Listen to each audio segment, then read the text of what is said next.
I realize you're offended by the pastor's statement, and it's not the first time that he's making such reactions to your cause. You really feel your cause is necessary in the world? It's absolutely necessary, and the allegations. That's what I was saying. To that because he's already misled so many people, and I'm a bit disappointed that he came onto the show. But also for the sake of debate, maybe it gives me an opportunity to put something right, and that's the mix, the misinformation about sexual violence and sexual orientation. Sodomy, they keep saying sodomy. Yes. Yeah. And sodomy is one of the contents, or is one of, yes, it's one of the contents of homosexuality. Sodomy, as it is normally the description of sexual violence, canon knowledge of same-sex people, or canon knowledge. In most cases, it's anal sex that is referred to. Yeah. Mm-hmm. And I told you earlier, there are people who do not even practice. They're homosexual. They have a different sexual orientation to the one that is popularly promoted, and not everyone practices this. And the whole promotion of this propaganda of how do you feel when two men go to bed and start romancing? How do you feel? That is none of my business. What they do in their privacy is none of my business. What I do is respect people as they are. And I'm even respectful enough to try and create awareness about this confusion that the pastor is making about sexual violence and sexual orientation. He's talking about people who have diapers and so on. There's so many people who have practiced and they are not. And I'm really disheartened. The pastor keeps parading around people's children, claiming they have been sexually violated by homosexuals. There's this whole notion that homosexuals are pedophiles, they are sexual predators and all that stuff. Yeah, that's what experience has revealed. Game over. There are so many heterosexual people who abuse heterosexual people who there's so many reports of defilement, some in our neighborhood that do not make it to the papers. Why I feel this is a propaganda? Are you right? Just to me, I need to put this correct. There's a lot of molestation of girls and boys, yes, and we have an act that protects or can be used to prosecute such people. And just for the pastor and his clique or his group to try and focus that the boy child is more violated than the girl child, for me, I think but is it justifiable for someone to sodomize someone's daughter or someone's son? No, absolutely no. That is what I'm telling you. Defilement, rape, any form of sexual exploitation or violence is absolutely unacceptable. Do you agree that I don't care if it's male to male, female to female, male to female, or female to male. As long as it is violence against somebody. No, Pepe, do you agree that to some people this gay orientation is a disorder and they need correction? That is what people think because the public has been misinformed about who we are. If you take time and actually spend time with a gay person, you realize that all these things that you think about gay people are not true. They are not true. And the people who are trying to who are constantly promoting these anti-gay sentiments within Ugandans are doing that because they do not want you to talk to us. They do not want you to have this kind of dialogue. They do not want you to know that we actually make good friends, that we're actually good children of our parents. They do not want you to see that part. Do you feel normal? I am absolutely normal. I am absolutely normal.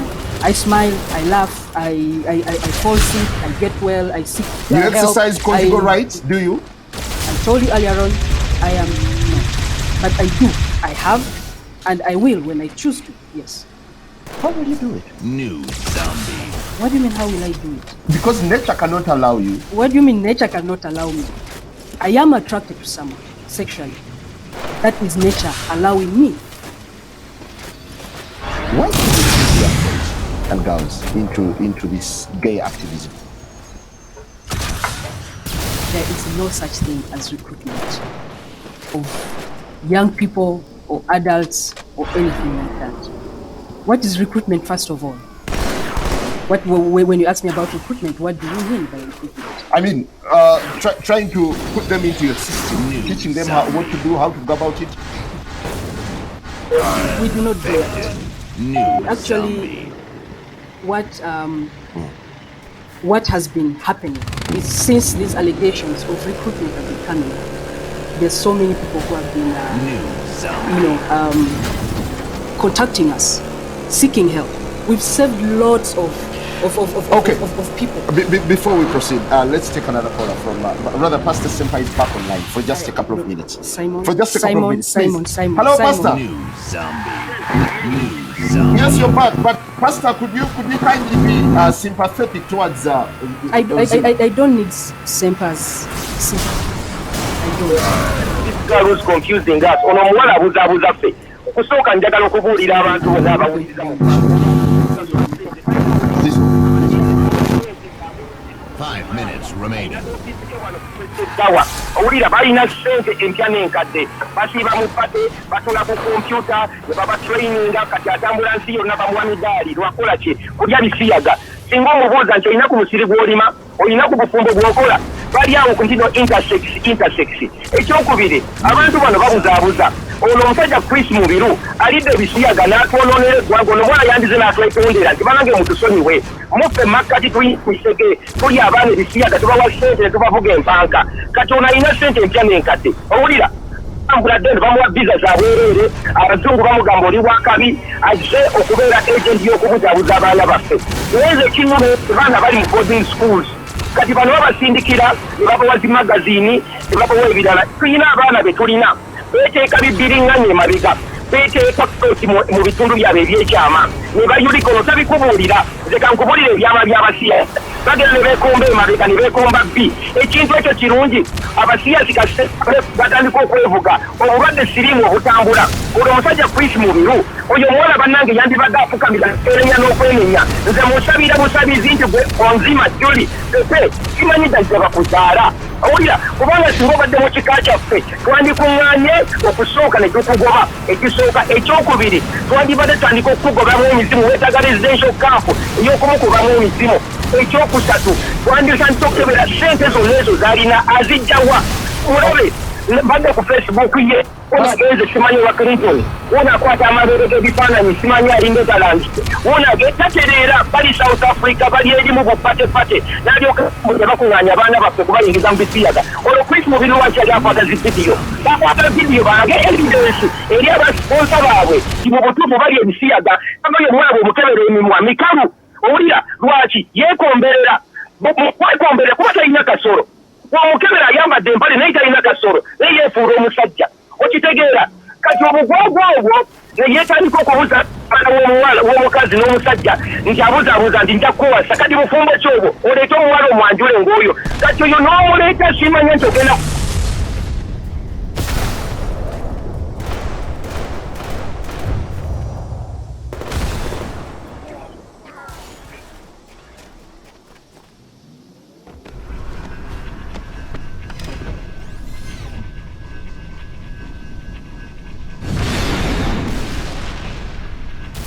Round over.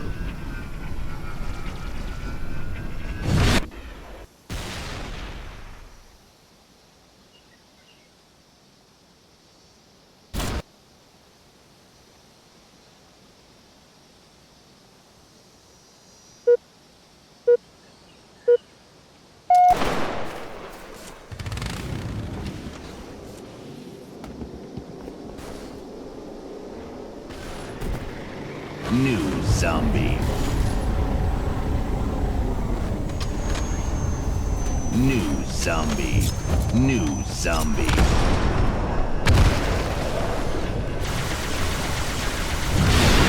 New zombie.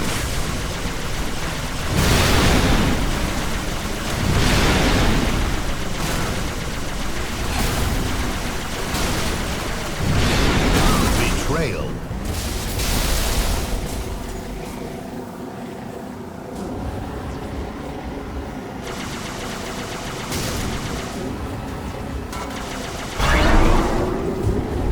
New zombie.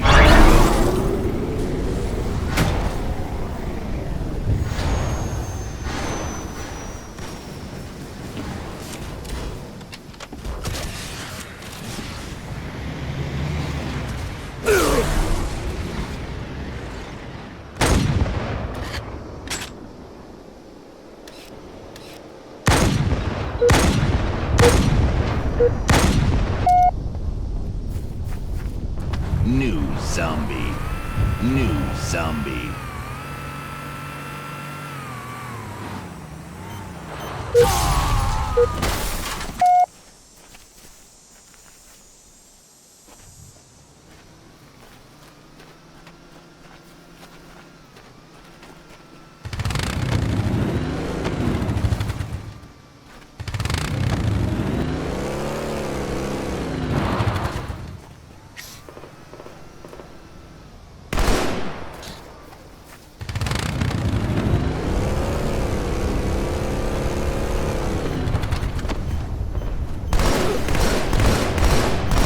Double kill.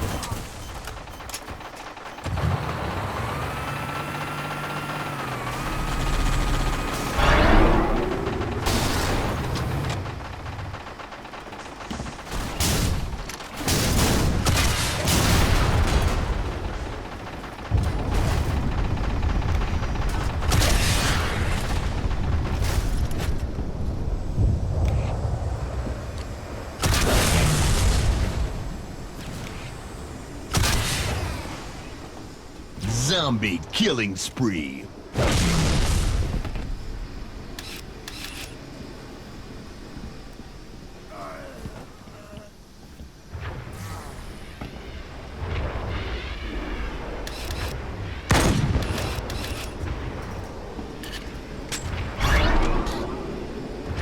Five minutes remaining.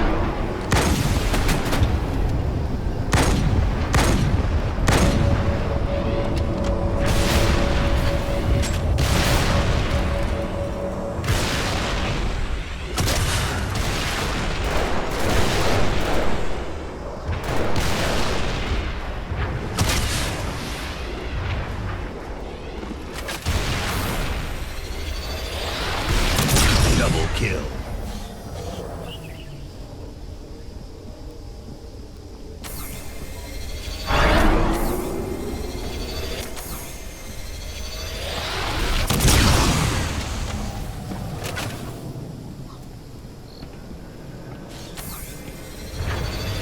Infected. New zombie. New zombie.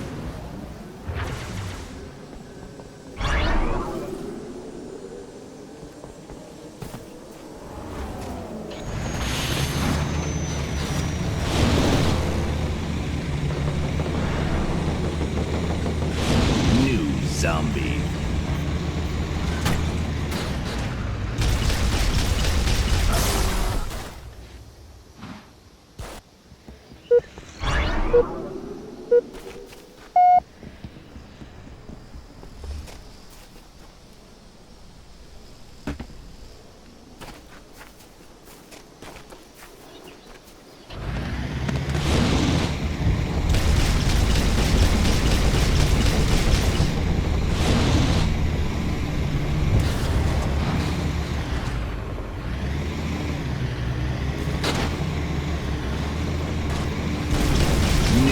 Zombie.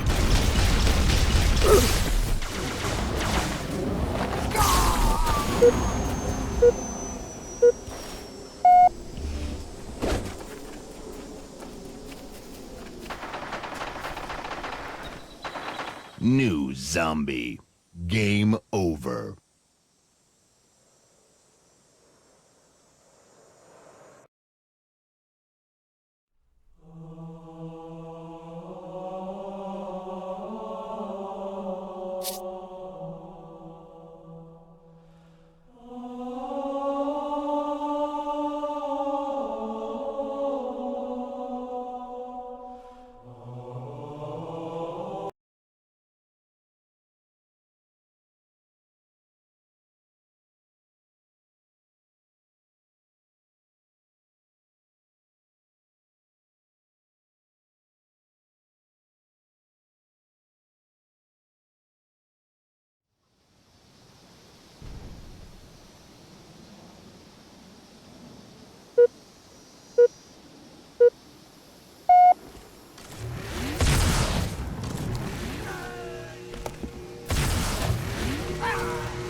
Last man standing.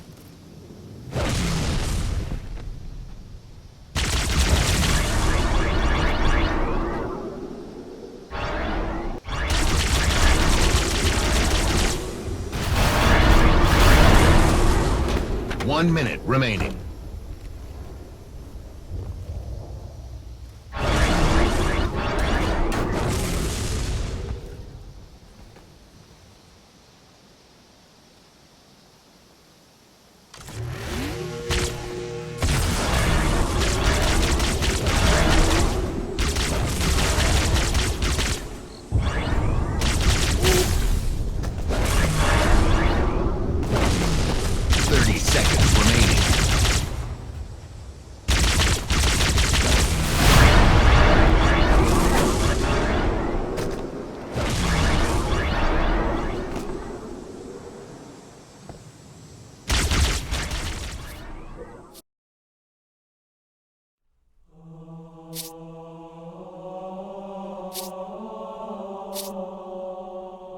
We have the good Bible that tells us, even the Quran tells us that this is an evil. Tukimanyi nti ekintu kino kikyamu. Bible yakiyita kibi. Era netubuulira nti mu mulembe ogujja waliwo abagenda okuvaayo ng'ate beekubati beepika ate nga beeteekamu ki amaanyi. Kati omuwala omanyi ssente z'alina. Omuwala oyo alina ssente empya n'enkadde. Bw'ogenda ku Facebook ye bali mu kunywa emyenge, bali mu kulya, bali mu pate, tebakoowa. Nze kambabuulira ate kira tulina n'olugendo mu Luganda ewaffe ne musajja Muganda nti ow'ebbango bw'otamuwemukira teweebikka. Kali bajja wano ne batandika okwambaza laba ayambadde obugoye obulungi owulidde ayambadde obugoye obulungi ayambadde essuuti naye si musajja mwana muwala ekibuzaabuza nti olaba ekyana olaba omuwala omulungi naye ate kubanga Mukama yamutonda muwala ki mulungi mutunuulire naye ate yeefuula omusajja. His claim is he's biologically fitted to be a woman. What makes him? I'm glad Pepe is back. I'm glad she has got. Can you shake hands before we proceed? Of course. How are you, Pepe? Nsaba Mukama amaanyi go gayingire omwana wa folo. No. Kamusabire folo bayagala. No. Pastor, let's maintain civility on the show. Let's maintain civility. Pastor Semper argues that these are the instruments you use. These are vegetables. Yes. We know. I eat this on Yes. my plate. You eat them on your plate. Yes. You don't use them when you're having carnal knowledge. Absolutely no, and Semper should stop misinforming. Katona alimba. Me, I'm a counselor. I've counseled many of these. First of all, they start in secondary school. Why don't you start with counseling other than being confrontational to this young man? This one is an evangelist. This is a missionary of Sodom. Ono muminsani.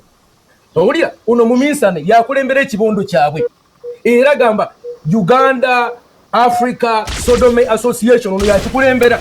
Balina budget ya miliyoni 44 eza dola. Amasuuti olowooza gano ga sente agajja mu wino. Can you justify that? Just a second. Can you justify? Let me give him a chance to respond. Pepe. Just translate what. Pepe, you are paid heavy to promote homosexuality in Uganda. What's your reaction? He claims I have a lot of money, I'm wearing fancy clothes, all that stuff. I do not even earn the amount of money he thinks. I do not even earn $100 a month or even annually.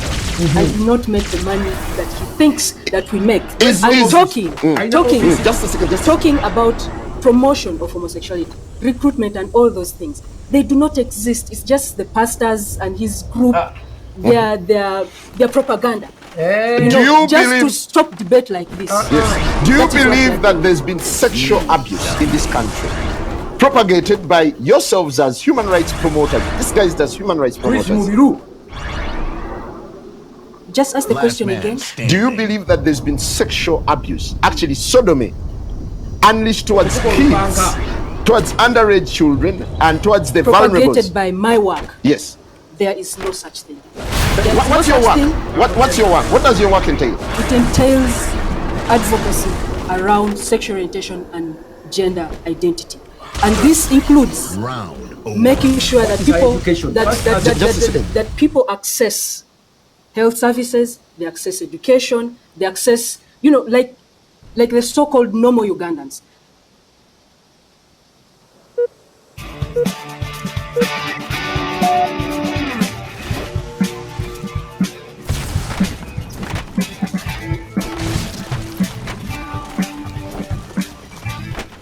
want to welcome you to be here for Dr. Storming's talk. About that, I'm teaching a computer course called C and Unix course every year, every other year. And this year I had a non-computer science student in it called Jay.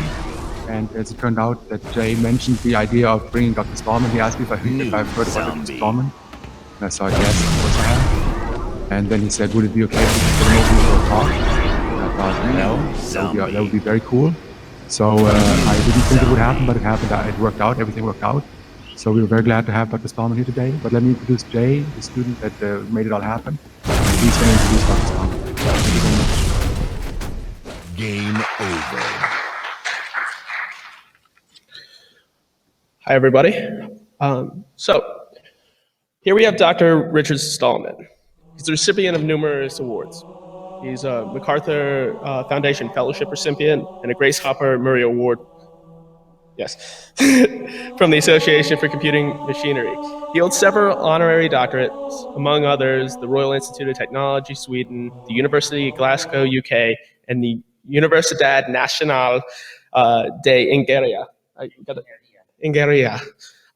Peru, and Lakehead University, Canada. He launched a GNU project to create a free, free Unix-like operating system, and has been the project's lead architect and organizer. He also founded the Free Software Foundation to promote the universal freedom to create, distribute, and modify computer software.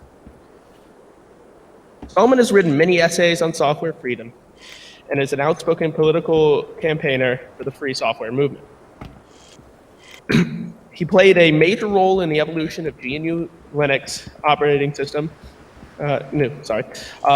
He played, and without the GNU GPL, Wikipedia and other high-profile projects would not be possible. I can say for one, actually, I might not have made it through college without some of your contributions to society. So thank you. You're very welcome. Without further ado, Dr. Stallman. So when you owe something important to free software, you should pay it forward, contribute to the community. Now, this is not a talk about free software. This talk responds to a question people used to ask me at the end of a talk about free software. So to make it make sense, I better start by briefly explaining the idea of free software. Free software is software that respects your freedom and respects your community. So it's free as in freedom. We are not talking about price. Price is just a minor detail, which is not the issue. So to understand the term free as used in free software, think of free speech, not free beer.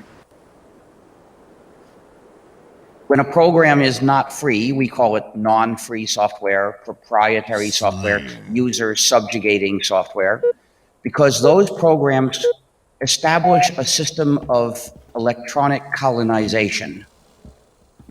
A non-free program keeps its users divided and helpless. Divide and rule, that's what colonial systems do.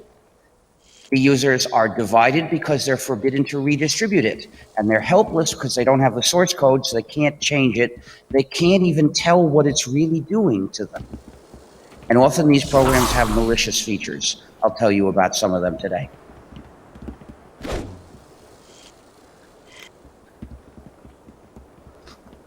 But it's very general to say the program respects your freedom and community. In order for this to be meaningful, I'd better say something more specific. A program is free software if you, the user, have the 4 essential freedoms.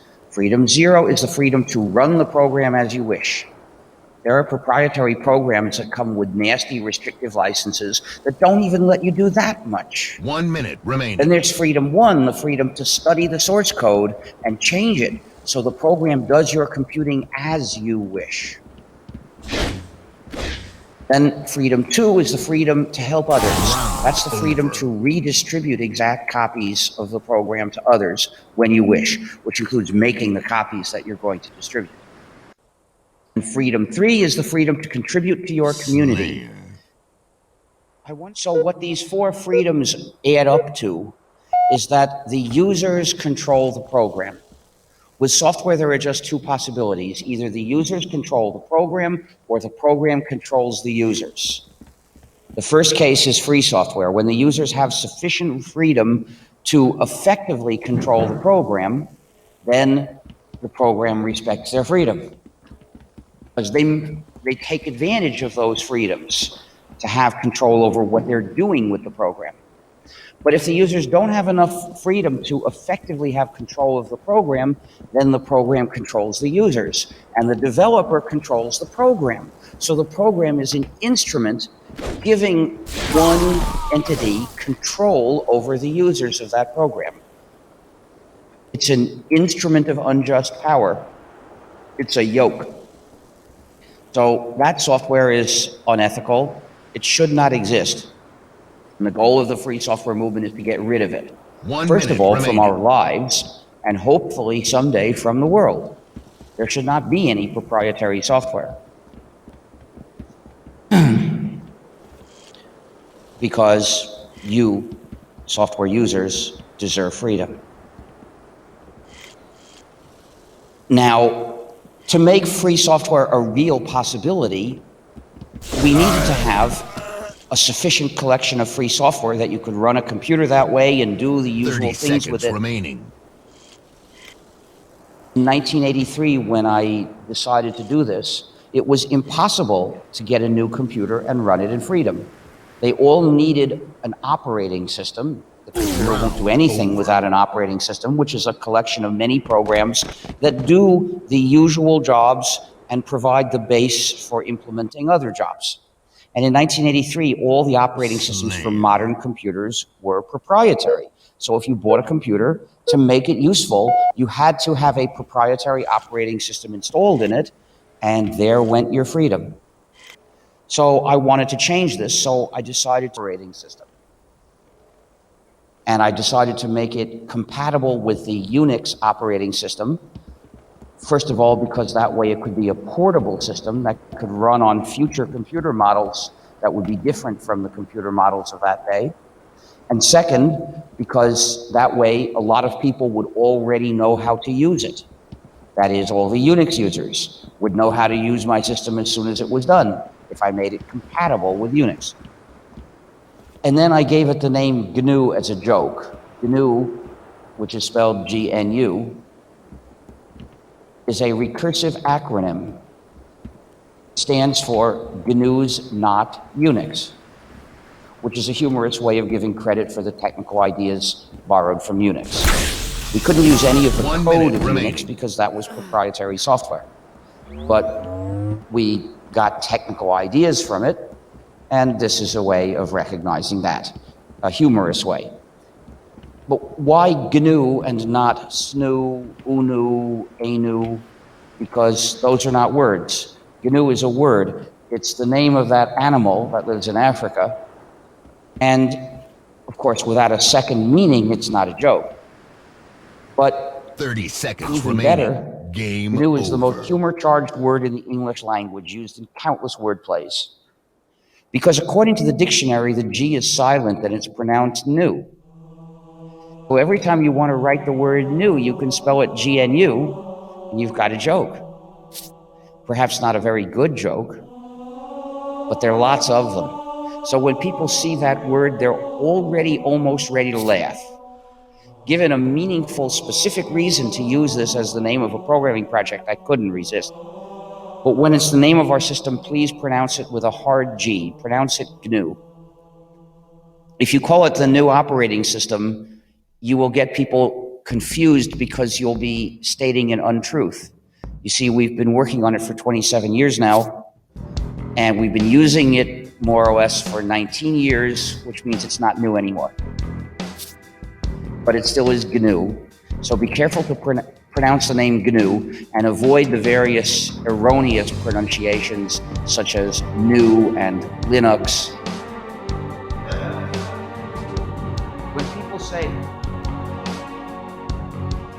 When people say they're running Linux, they're really talking about the GNU system together with Linux, which is one important piece of the system as we use it. So there's enough credit to share, but we should get some of it. Please call the system GNU plus Linux or GNU/Linux and give us equal mention. Slayer. Now, if this were a talk about free software, I'd go on to explain why those 4 freedoms are essential.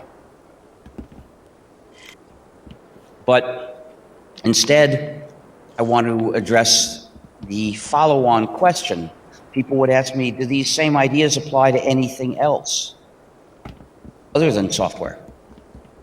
Oh, before I finish, before I move on, I should mention that schools, including universities, ethically must teach only free software. And there are many reasons for this. One of them is because the schools have a social mission to educate good citizens of a strong, capable, independent, cooperating, and free society. And in computing, that means teaching the use of free software. Why do some proprietary software developers offer gratis copies of their non-free software to schools? Remaining. They want to use the schools as an instrument to impose on society a dependence on their proprietary product. Here's how it works. They provide these gratis copies to the schools teach the students to use them, and the students become dependent. And then they graduate and they're still dependent. And those same companies don't offer those ex-students gratis copies. Oh no. And these ex-students, well, in the past, they used to go to work for companies. Maybe that won't happen anymore in our right-wing imposed future with these free exploitation treaties, every one of which is designed to attack and weaken democracy. But maybe some will still get jobs and work for companies. Well, the developer won't offer those companies gratis copies. The idea is that the school directs the students down the path of permanent dependence, and they can pull the rest of society along with them into dependence. It's like giving the school gratis needles full of addictive drugs, saying, inject these into your students to make them dependent.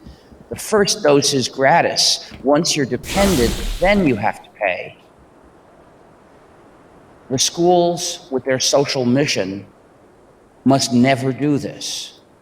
Whether this proprietary software is gratis or not, they must not teach people to use it. They've got to educate and graduate free software users ready to be part of a free society. But there is also a reason for education, for the education of the best programmers. There are natural-born programmers, and when they get to be 10 to 13, they're fascinated with software and computing. They want to know how everything works. But when they ask the teacher, how does this program work? If it's proprietary, the teacher can only say, I'm sorry, we're not allowed to find out. It's a secret. And thus education is not allowed in that school. But if the program is free, the teacher can explain as much as he knows and then say, here's the source code. Read it and you'll understand everything. And they will read it because they're fascinated and they yearn to understand. So that gives them the chance to learn a very important lesson. Because the teacher can say, if you come across any point you can't figure it out, show it to me and we'll figure it out together. And that way, our natural-born programmer can learn that that code is not clean. You shouldn't write it that way. That's an example of how not to do things. If even these natural-born programmers tend to be pretty clever, can't figure out that code, that's really unclear. How do you learn to write good, clear code?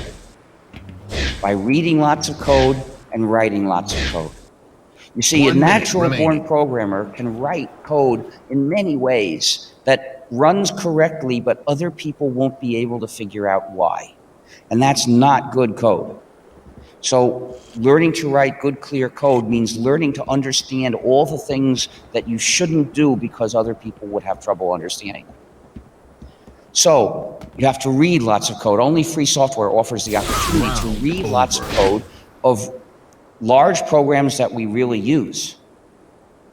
And then you have to write lots of code. And assuming you're going to write code for large programs, you need to learn to do that. Because democracy basically means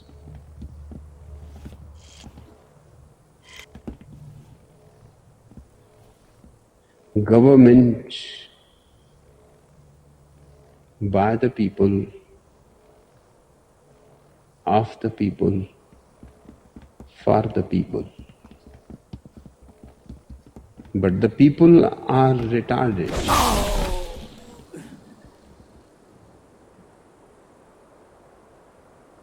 You need to start small. But that doesn't mean small programs. The challenges of large programs don't even begin to appear in small programs. So you're not starting even if you write small programs. You have to start small for this means writing small changes in the code of large programs. And only free software gives you the opportunity to write small changes in existing large programs that really work and are really used. That's how I learned to be a good programmer. And today, any school can offer this opportunity provided it's a free software school. But there is an even deeper reason for moral education, education and citizenship. Every school must teach not just facts and skills, but above all, the spirit of goodwill, the habit of helping others. Therefore, every class must have this rule.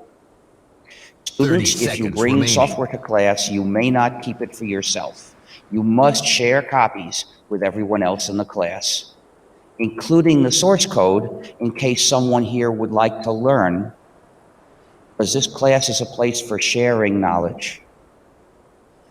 In order to set a good example, the school has to follow its own rule. It must bring only free software to class and share copies with all the students. Now, some people advocate teaching proprietary software as well in school so people will know them both. That's like saying that the school lunch should offer water and whiskey so that the students will get used to them both. I think schools should teach good habits, not bad ones. So, so schools should not be teaching dependence that will be exploited by someone else. And therefore, schools must get rid of their proprietary software and move to free software, including this one. Those of you who have a relationship with this school or any other, it's your responsibility to campaign for the school to migrate to free software. I wouldn't recommend trying to migrate in a week. It takes time to do it to avoid creating unnecessary difficulties. But it can be done in several years. What it mainly requires is moral firmness. And by raising this always as a moral issue, you can launch the campaign that eventually will make the school migrate. You'll have to keep pushing and keep looking for different opportunities to push in different ways. Don't get stuck on one path to the point that you can't see other doorways. Keep looking for more allies. Keep pushing in a way that others will hear about so that they might join. So now I'm ready to move on to the follow-on question, whether these ideas apply to anything other than software, and specifically whether they apply to published works of other kinds that are not software packages, that aren't programs. Well, if you have a copy of something that's not a program, almost always the only thing that restricts what you can do with it is copyright law. So we can ask the same question from the other side by saying, what should copyright law say about what you can do with it? Flag drop. Flag Reset.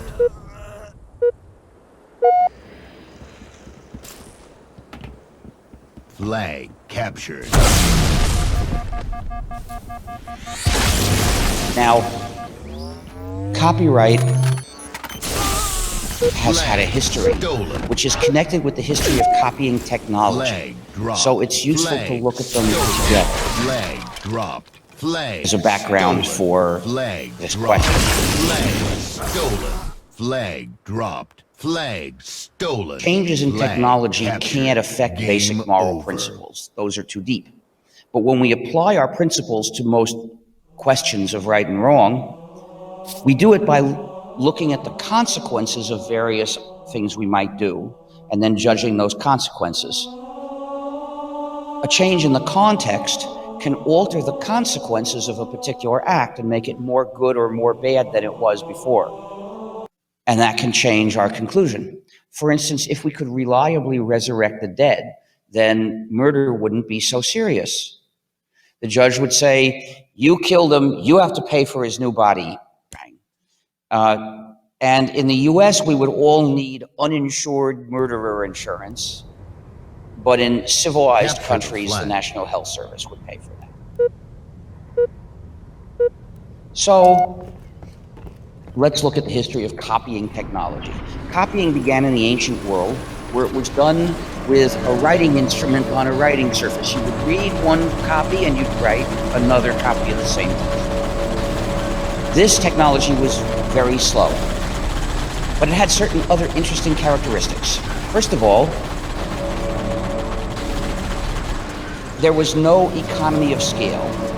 To make 10 copies would take you 10 times as long as making one copy. Second, it required no special equipment other than the equipment for reading and writing. Third, it required no particular skill other than literacy itself. This resulted in a decentralized production of copies. Anywhere that there was one copy and somebody wanted to make another, he would do so. There was nothing like copyright in the ancient world. If you had a copy of a book and you wanted to make another, no one would try to stop you or claim that you weren't allowed to, except in the case where the local potentate didn't like the book, in which case he might do horrible things to you, which was not copyright, but something closely related, namely censorship. That went on for thousands of years, but then there was a great advance in copying technology, the printing press, which made copying more efficient, but not uniformly more efficient. In the ancient world, making many copies and making one copy were equally inefficient. Gained. With the printing press, making many copies became far more efficient, but one-off copying did not benefit. In fact, it was faster to write a copy than to make one copy with the printing press. In addition, well, the reason for this is that printing had an economy of scale. It took a long time to set the type for a page, but once that was done, you could quickly make many identical copies much faster than writing them. In addition, the printing press and the type were expensive equipment that most literate people did not own. And they didn't know how to use them either, because running a press was a very different skill from reading and writing. The result was centralized production of copies. Copies of any given book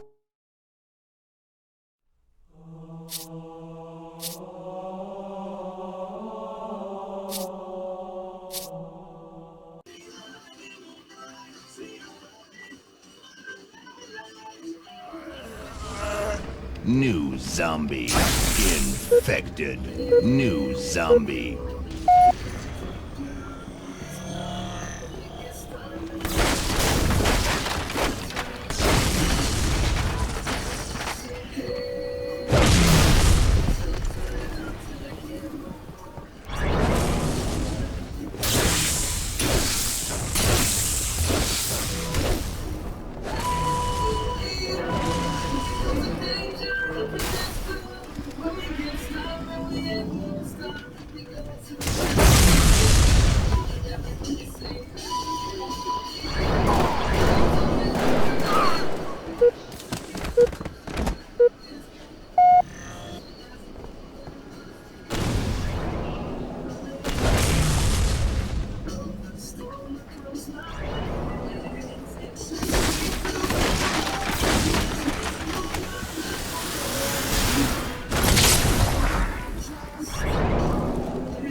5 minutes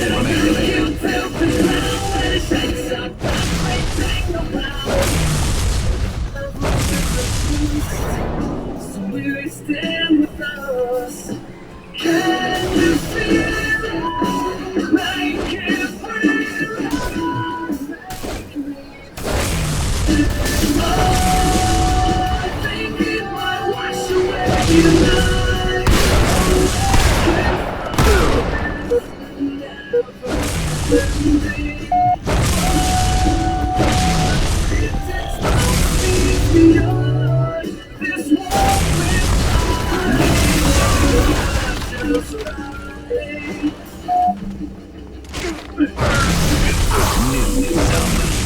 Round 4.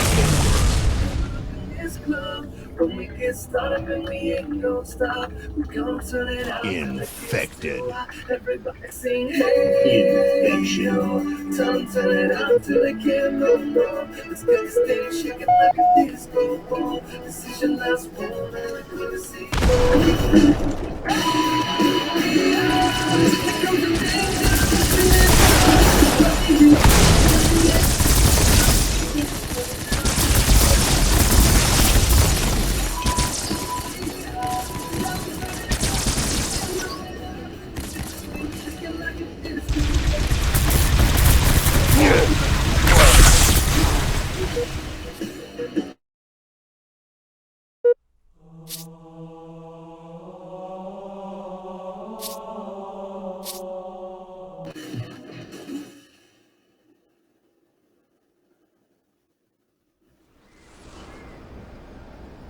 Infection. Game over.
Five minutes remaining.